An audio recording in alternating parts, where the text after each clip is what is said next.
बेटा last class में हमने जर्नल एंट्री स्टार्ट किया था, जिसके अंदर मैंने आपको बेसिक ट्रांजैक्शन से इंट्रोड्यूस कराया था इसके अंदर, ठीक है। बेसिक ट्रांजैक्शन बेसिकली कैश की ट्रांजैक्शंस कैसे होती हैं, क्रेडिट की ट्रांजैक्शंस कैसे होती हैं, रूल्स क्या है जर्नल के, ठीक है। ये सारा हमने बेस क्रिएट कर लिया था कि जर्नल कैसे होता है।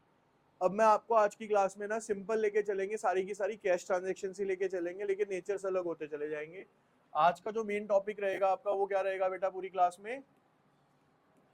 कैश ट्रांजैक्शंस,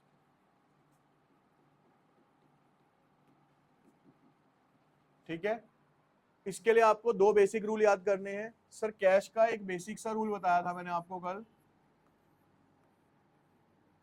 सर डेबिट जब भी पैसा रिसीव होगा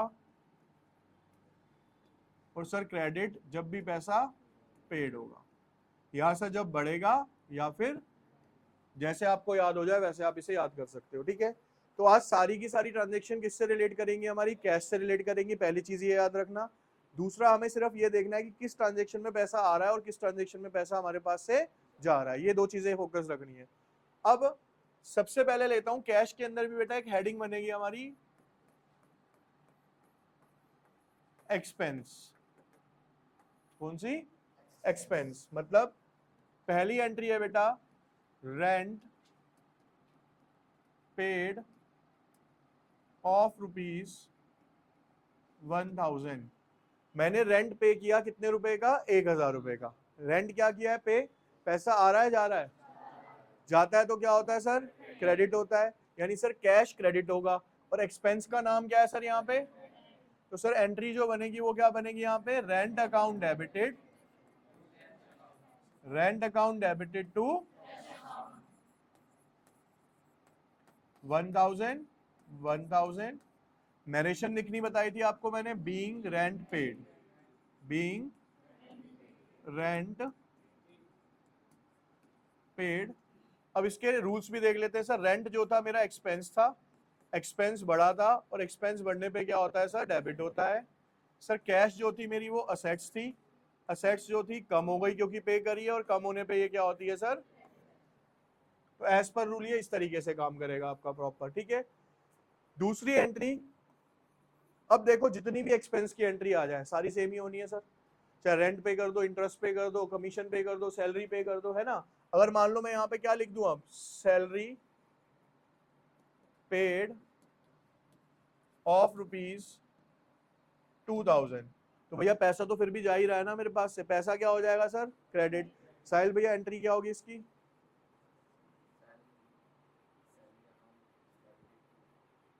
ठीक है सर, एंट्री बनेगी इसकी salary account debited to cash account, salary account debited to कितने से हो गई सर? 2000 रुपए से। इजी है जी ये तो, है ना। देखो अभी मैं सिंपल फोकस रख रहा हूँ आपका कैश वाली पे। एक बार कैश वाली क्लियर हो जाएंगी, सब क्लियर होने स्टार्ट हो जाएगी धीरे धीरे, ठीक है। लास्ट क्लास बेसिक था, जिनको लास्ट क्लास क्लियर है उन्हें तो ये बहुत इजी लग रही होगी अब, क्योंकि लास्ट में भी हमने यही समझा था सारा, ठीक है। अब ये हो गया सर पहला नेचर क्या? कैश ट्रांजेक्शन में एक्सपेंस का। अगर मान लो सर एक्सपेंस की जगह क्या आ जाता है अब यहाँ पे? दूसरा रिवेन्यू। क्या आ गया यहाँ पे? रिवेन्यू। अब रिवेन्यू की एंट्री का मतलब, रिवेन्यू क्या होती है सर? हमारी इनकम।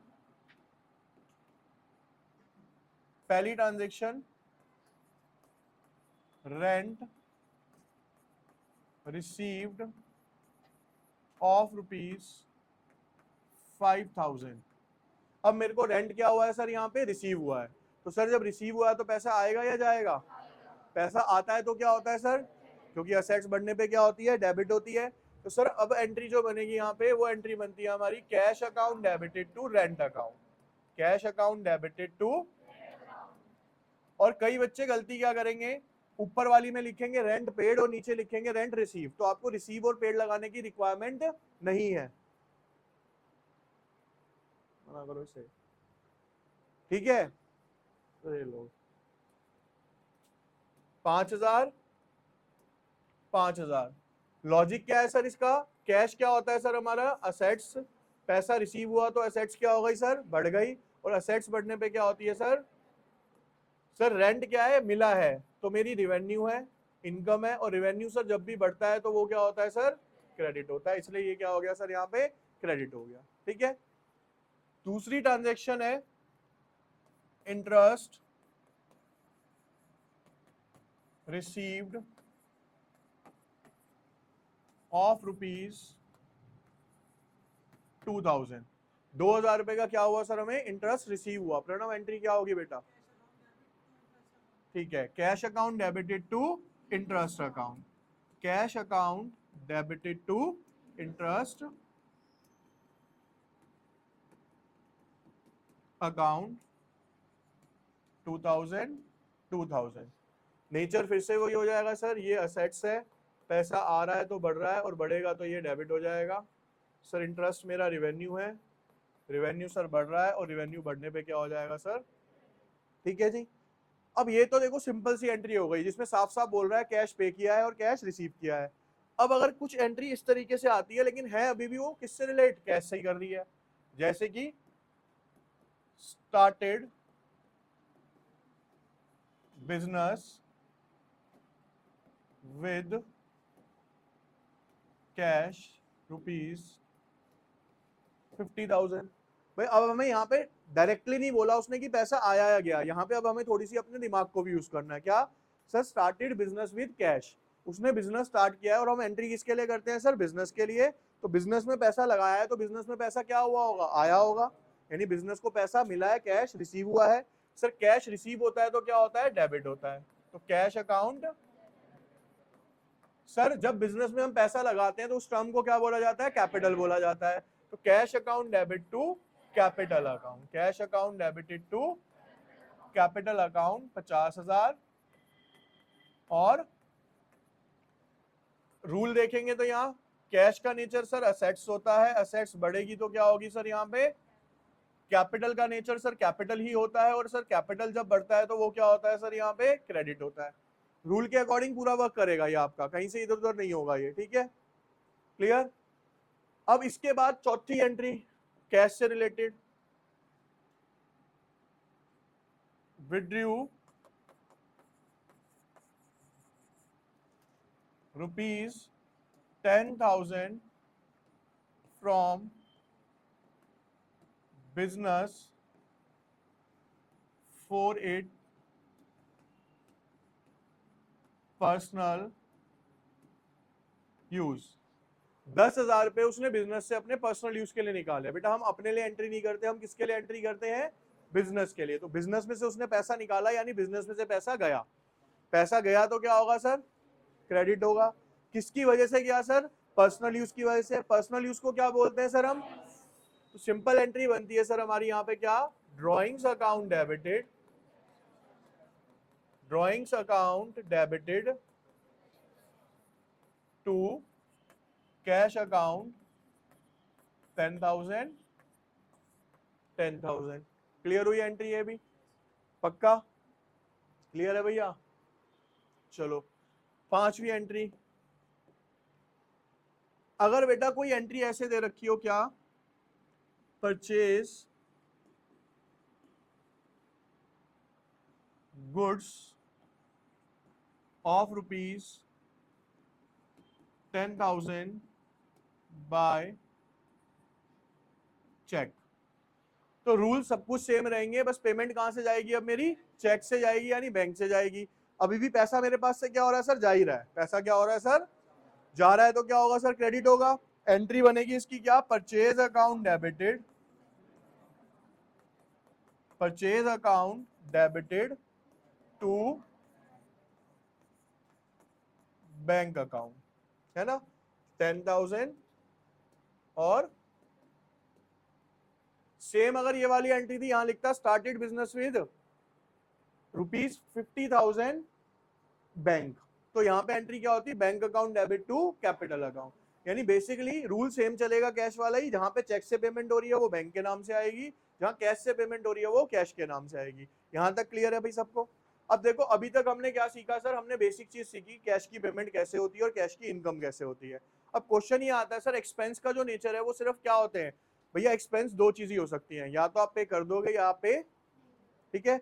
अब आते हैं हम कुछ स्पेशल एंट्रीज के ऊपर। किस पे आते हैं अब सारी की सारी? देखो बेटा यहाँ पे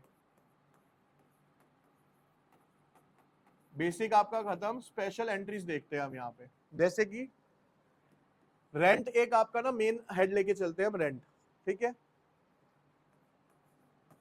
रेंट पेड ₹5,000, मैंने 5,000 रुपए का रेंट पे करा, तो सर इसकी एंट्री अभी आपने बताई थी, rent account debited to cash account, rent account debited to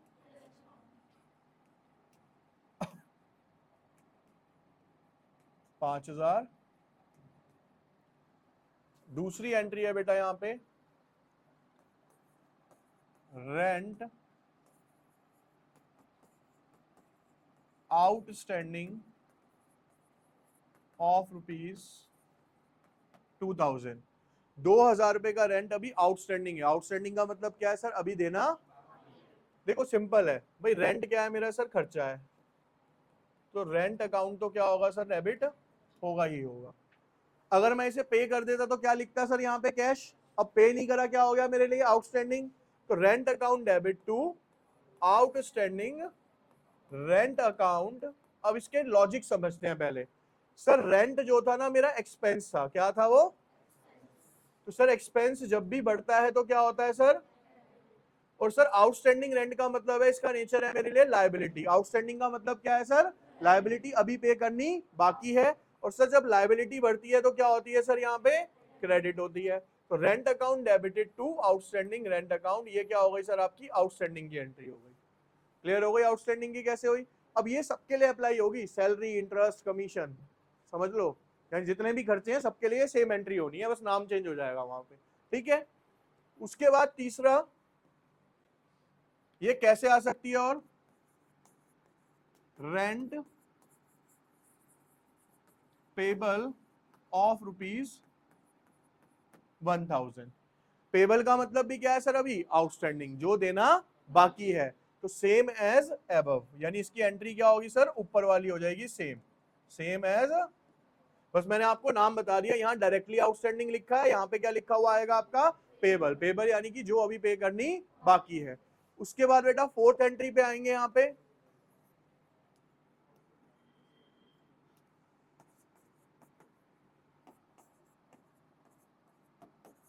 rent receivable of ₹2,000। 2,000 का रेंट रिसीवेबल है। रिसीवेबल का मतलब जो अभी मेरे को मिलना बाकी है। मिला तो नहीं, अगर मिलता तो एंट्री क्या करता मैं? अगर पैसे मिलते तो क्या एंट्री थी इसकी? Cash account debit to rent account. तो सर रेंट क्या होना है यहाँ पे? क्रेडिट होना है, क्योंकि इनकम है। लेकिन सर अभी तक रिसीव, तो यहाँ पे आप क्या लिखोगे बेटा? एक्रूड रेंट या रेंट रिसीवेबल, कुछ भी लिख सकते हो। Accrued rent account debit to rent account. अब समझ लो ये हुई क्यों एंट्री, पहले इसको समझते हैं थोड़ा सा। सर एक्रूड का मतलब होता है असेट्स। कोई भी इनकम अगर एक्रूड हुई है तो वो क्या हो गई सर? मेरी असेट्स बन जाती है। और असेट्स सर जब भी बढ़ती है तो वो क्या होती है सर? यहाँ पे। और सर जो रेंट है वो हमें मिलना था, मिला नहीं, लेकिन इसी साल का था, वो इनकम है हमारी बेसिकली। इनकम जो होती है सर वो जब भी बढ़ती है तो वो क्या होती है सर? यहाँ पे, है ना। एंट्री को सोचो, देखो एंट्री में बेटा बहुत सारा कुछ नहीं है, यहाँ पे समझो भैया, ये रेंट है, ध्यान से देखना बेटा आप। या तो सर ये पेड होगा, या तो सर ये रिसीव होगा, या तो सर ये देना बाकी होगा, या सर ये लेना बाकी होगा। भाई क्या होगा? आउटस्टैंडिंग होगा, या सर फिर क्या होगा? रिसीवेबल होगा। अबे कोई भी खर्चा है यही हो सकता है, इससे ज्यादा क्या होगा सर? दे दोगे, ले लोगे, देना बाकी रह जाएगा, लेना बाकी रह जाएगा, इससे ऊपर तो कुछ नहीं होना इसके अंदर। या है कोई ऑप्शन आपके पास? नहीं हो सकता ना सर। देखो बेस को समझ के चलो, एंट्री आप 100,000 कर लोगे उससे कुछ नहीं होना, ठीक है ना। बुक के अंदर बहुत सारी एंट्रीज दी हुई है आपको, एंट्री ज्यादा करने से कुछ नहीं होगा। आपको ये समझना है सर कि एक चीज का बेस क्या है। बेस यही है कि सर ये रेंट नहीं है, ये बेसिकली पूरा का पूरा किसको रिप्रेजेंट कर रहा है? पूरे के पूरे एक्सपेंस को क्रिएट कर रहा है ये। यहाँ पे अब रेंट आ जाए, सैलरी आ जाए, इंटरेस्ट आ जाए, कमीशन आ जाए, वेजेस आ जाए, कुछ भी आ जाए, सबके लिए ये 4 ही कॉमन एंट्रीज होनी है। घूम फिर के 4 एंट्रीज है। समझ आ गई ये चीज? तो यानी आपको बेस पता होना चाहिए कि सर ये डेबिट क्रेडिट किस वजह से हो रही है। नाम चेंज होता रहेगा, कोई फर्क नहीं पड़ेगा आपके ऊपर। क्लियर है बच्चे यहाँ तक सबको? ठीक है।